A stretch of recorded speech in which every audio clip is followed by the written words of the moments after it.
So, on December 5th, Disney Dreamlight Valley released an update with a bunch of new cool stuff, like new characters, new tool, a new star path, and a new area where you can finally put all the characters you don't like far away from you so they shut up. But while I've been trying to get all these quests done, I've also been focusing some attention on the new minigame, Scramblecoin, a game where you can finally steal money from Scrooge McDuck. However, in order to find out who's the best at this game, I put 32 characters into a bracket where I play against each of them to see who is the ultimate Scramblecoin champion. Now, why am I doing this? A couple reasons. Mostly, I'm wanting to progress through the board game ranking, but also to see which pieces each character uses, and hopefully help you determine who is an easy opponent, as well as who you should avoid going against. Anyway, first we need to make the bracket. However, there are currently 33 characters in the game, meaning unfortunately there will be one person that won't participate. Now, I could randomly select who that will be, or I can just choose a character that isn't well liked, and that of course being Maui, because no one likes Maui. Now, in order to randomly select the order in which each character will appear in the bracket, I used Wheel Decide, and just like that, bam, we have our bracket. And you may be wondering, how is this all going to work since villagers can't play against each other? Simple. I will be the one playing against them, and then whatever score they get at the end, we will compare to the final score of their opponent, and whoever has the higher score moves on to the next round.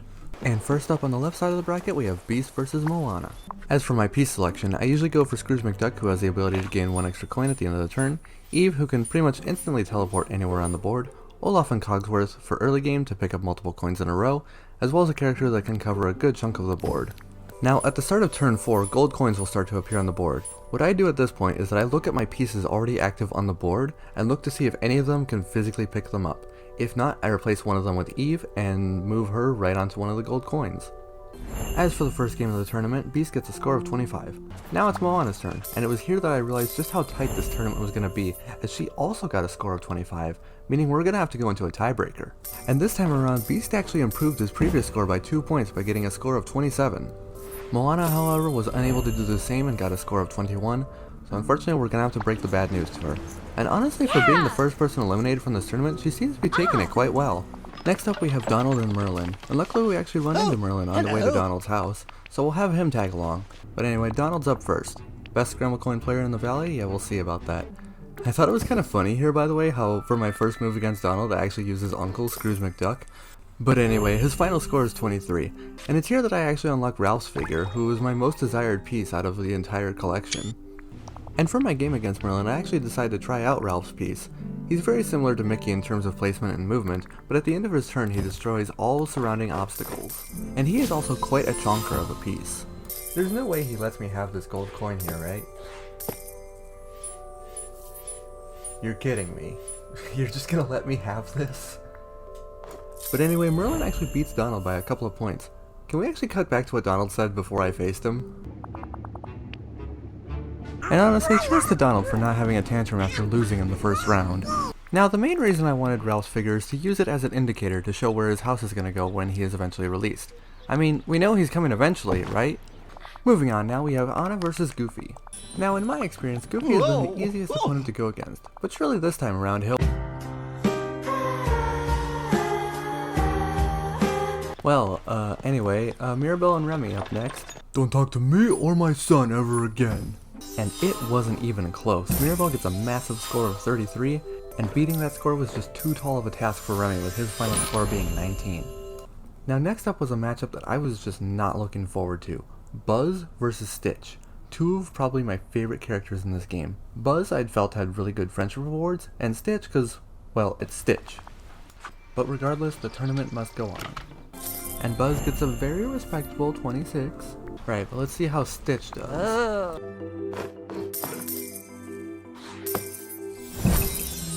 No, by 1 point. Stitch is out. Well, at least now we can move on from that disaster of a round to a much better round with two of my least favorite characters, Gaston and Kristoff. Now, in case I get people asking why I don't like Kristoff, yeah. But anyway, Gaston is up first. Now here I actually leveled up his friendship level, so I was almost uncertain if I was even going to get to see his score, but here we get to see his final score is 22. Going into Scrooge's shop now, we have Kristoff, who also scored 22. What? Looks like we have yet another tiebreaker on our hands. And heading back to Gaston now, he scores 25, and I have faith that Kristoff can actually beat that score. Or not. Huh, I really thought that Gaston wasn't going to make it to the next round. Anyway, we now move on to Eve versus Simba. And Eve, much like everyone else on this side of the bracket, scores 25. Over to Simba now, and unfortunately I've got some bad news for some of you.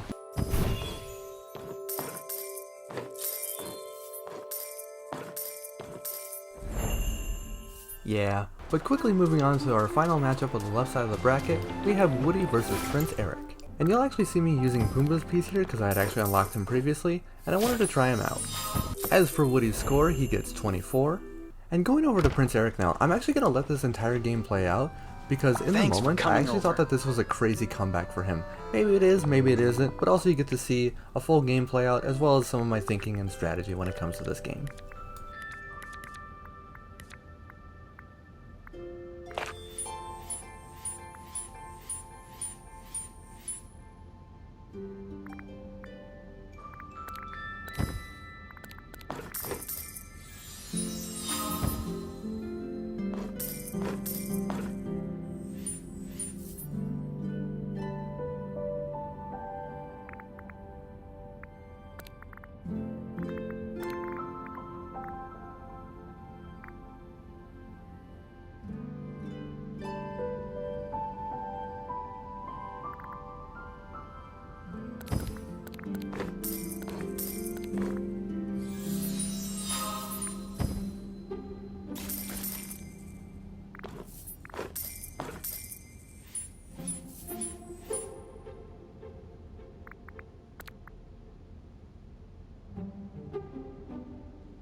Oh man guys, I am exhausted.